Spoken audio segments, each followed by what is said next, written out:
But how did it become a crisis? Because you've thought about this really deeply, and you've done comparators between what we're experiencing here across many Canadian cities, but also globally.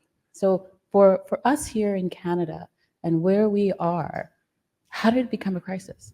Well, I mean, there's so many factors, but if I can really start simple and then branch out from there, we just haven't built enough homes. And it is much more complex than that before you think I'm dumbing down a very complex argument and serious problem. But really, if you look at the rate of construction in this country, we peaked in 1976. We're getting just up there now. You know what the population of Canada was in 1976? 23 million people. And as any of you who follow the news daily might remember, we just hit 41 million.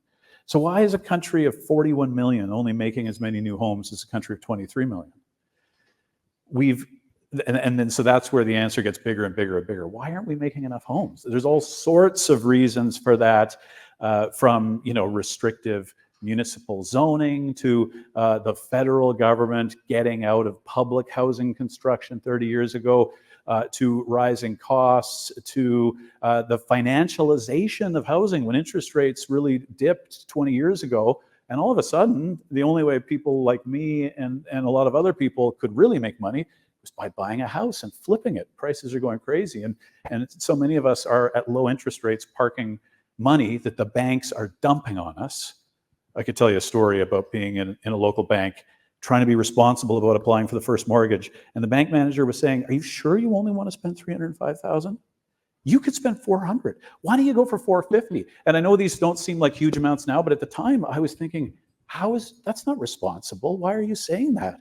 My wife and I have been so careful. We think we can pay this. Even that I'm not sure about. So, I mean, many, many reasons. Financialization, then you've got short-term rentals. You look at a place like Montreal, great city of renters, and how many rentals have been taken out of the market by people like me. I don't own an Airbnb, but I took my 3 kids and my wife and I went there just before the pandemic and got this great place in Le Plateau. What a great city, what a great neighborhood. And as we're looking around, and I should have known this beforehand, I realized this was somebody's home. What am I doing here? David Walksmouth at McGill University tried to tabulate this a few years ago and came up with a pretty good estimate of 6,000 homes that were no longer homes because they were turned into short-term rentals in Montreal. Across the country, he figured it's 30,000. So there's one of many, many, many issues that have been contributing to this for about 30 years. You talk about in the book examples internationally that I found absolutely fascinating in this book, that other places, like in the UK, are able to put forward things that are costly, are political, like the Key Worker Program. Mm-hmm. Can you talk a little bit about some of those nuggets that you discovered that perhaps could inform better public policy here?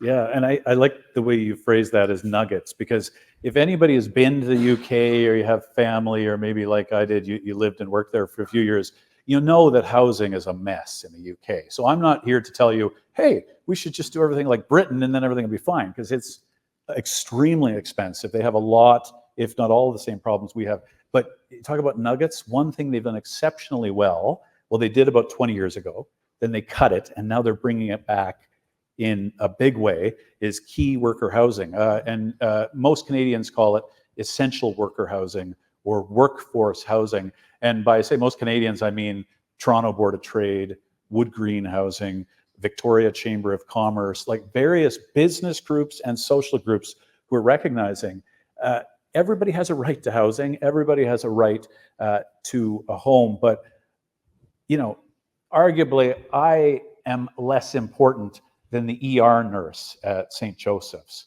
who is working a 12-hour shift, mm-hmm. living a long way away in Mississauga, commuting in total 3 hours a day because of childcare is in the opposite direction. And then, you know, if traffic's bad, 3 hours a day in traffic, you've got a young kid, and then 12-hour shifts. Well, do you think she can find an affordable rental anywhere near St. Joseph's? Of course not.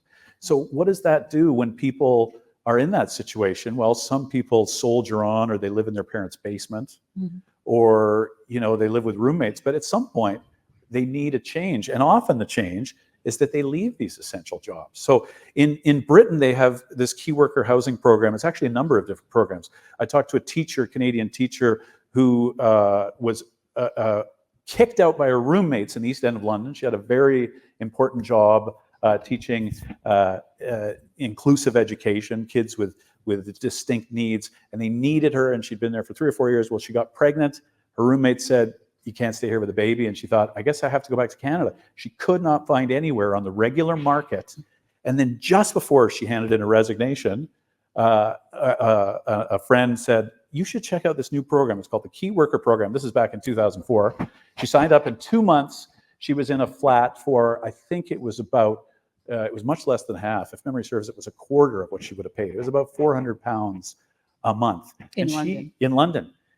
One of the most expensive cities in the world, one that is going through so many of our problems. But she moved into this building and she said, okay, the building was ugly, but other than that, it was safe. It was secure, it was brand new. And she actually called it a little oasis of loveliness because her neighbors were firefighters and teachers and other caring people who are so desperately needed in the community. And so she said, full stop. That's what kept me in London. That's what kept an essential teacher in this job in a school that needs it so badly in the community, no less. And so Britain went away from that, defunding a lot of those for a long time. But then during the pandemic, you know, when just like here, so many of us realized how important are essential workers. Like I think a lot of us had never thought maybe about bus drivers, for instance, or you name it, people who maybe we hadn't thought of. And then we realized, at least during parts of the pandemic, my gosh, these are essential jobs. Britain went back in this, and so they have dedicated rental buildings. They also have financial assistance to purchase, because not everybody wants to be a renter, and some are in a position they can do that. But even then, people like Emily, who I met, when they could rent at only a quarter of the rate, that allowed her to save to purchase a home, which she eventually did. And that's a very good nugget, I think. And as I say, it's no coincidence the Toronto Board of Trade and Wood Green say, let's do this here.